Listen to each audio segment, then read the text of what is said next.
Guys අද දෙසම්බර් පළවෙනිදා අද අපේ අත්තම්මගේ බර්ත්ඩේ එක. ඉතින් මේ සැරේ කේක් කපන්න විදියක් නෑ. අම්මත් නෑනේ.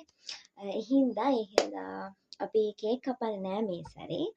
අපි හිතුවා මම හිතුවා එයානේ අපිට හැමදාම කෑම හදලා දෙන්නේ. රස කෑම හදලා දෙනවා. ඉතින් පවුනේ හැමදාම එයා උයනවානේ. අද පොඩි වෙනසක් කරන්න කියලා හිතුවා. අද මම හිතුවා අම්මා හිටියනම් අම්මා තමයි යාට කෑම උයලා දෙන්නේ බර්ත්ඩේ එක දවසේ. හැබැයි මම අද හිතුවා මට පුළුවන් විදිහට මොන හරි එයා සතුට වෙන විදිහට මොන හරි හදලා දෙන්න කියලා. මං හිතුවා මට පුළුවන් වේද දන්නේ නැහැ කරන්න.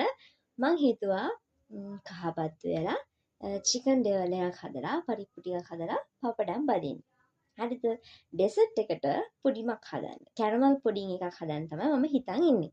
අපි බලමු මට ඒක කරන්න පුළුවන් වේද කියලා. ඒ වගේම තවත් පුංචි දෙයක් මතක් කරන්න තියෙනවා. අපේ මේ YouTube channel එක තාම subscribe කරලා නැත්නම් subscribe කරලා එහා පැත්තේ තියෙන bell icon එක click කරලා අපිත් එක්ක තවත් වීඩියෝ බලන්න එකතු වෙලාම ඉන්න.